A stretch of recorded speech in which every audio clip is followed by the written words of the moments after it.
On se retrouve sur l'un des balcons de la Zagirio Arena de Kaunas, c'est Young Baller numéro 24.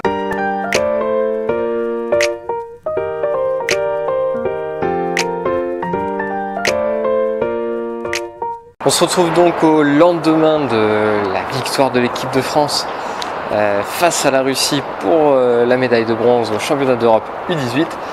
Je suis arrivé désormais à Kaunas, donc les prochaines étapes ce sera Varsovie, Cracovie, puis Budapest avant d'arriver à Novi Sad pour rejoindre les U16.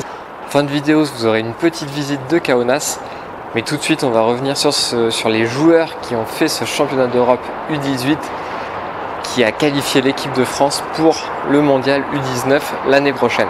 Le mondial U19 qui pourrait d'ailleurs se tenir en Russie et en Lituanie, mais ça reste à confirmer de manière officielle par la FIBA. On va donc démarrer aujourd'hui par les 6 joueurs qui ont un profil plus d'extérieur, et demain on verra les 6 joueurs qui ont un profil plus d'intérieur ailier. Le premier c'est Carlton Dimanche, il a beaucoup joué meneur pendant ce tournoi.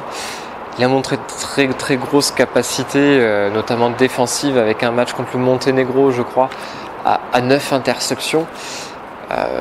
Maintenant on sait qu'il faudra qu'il progresse vraiment sur son tir. Je dirais que quand on le voit en train de devoir prendre un tir, la première chose qu'on regarde pour le moment, c'est plutôt s'il y a du rebond offensif. Johan Choupas, pour moi, c'est la très bonne surprise de ce tournoi. Donc le futur joueur de Laurent Villa à Pau, qui a montré de très bonnes choses, notamment dans la gestion du tempo du match, mais surtout quand c'était très important, il a su prendre ses responsabilités à 3 points. Et il a très souvent fait la différence en faveur de l'équipe de France à longue distance. Timothée Cruzol, c'est l'un des deux 2001 de cette équipe. Donc c'est une deuxième médaille pour lui cet été après la médaille d'argent sur les championnats du monde. Il a été très intéressant, notamment dans la phase de groupe, dans tout ce qui est autour du pick and roll et ses lectures de jeu qui différencie souvent les très bons meneurs des meneurs moyens. On a ensuite Hugo Robinho, donc le Choletais qui a été un petit peu moins utilisé pendant ce tournoi. Je l'ai trouvé beaucoup moins en confiance que notamment dans le championnat Espoir.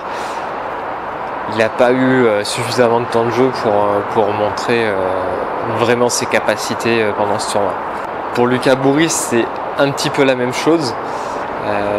Il a très peu joué. Lorsqu'il est rentré, il a quand même monté toujours sa capacité à tirer, mais il a quand même été un petit peu en difficulté défensivement, notamment sur les meneurs massifs de la Serbie par exemple en demi-finale. Le dernier joueur aujourd'hui c'est Joël Ayayi, élu dans le 5 majeur du tournoi après une saison où donc il était redshirt en NCAA, donc il n'a pas joué, il n'a fait que s'entraîner. Il a semblé un petit peu en manque de rythme malgré les matchs amicaux sur le début du tournoi, mais il a été capital entre autres en 8e de finale avec 32 points de mémoire. Et il a montré de toutes nouvelles capacités, notamment au niveau de son petit flotteur, qui a été plutôt efficace pendant ce tournoi, y compris pour le match de la 3e place, où il en met 3 de suite, je crois, dans le 3e quart-temps, pour ramener l'équipe de France au contact.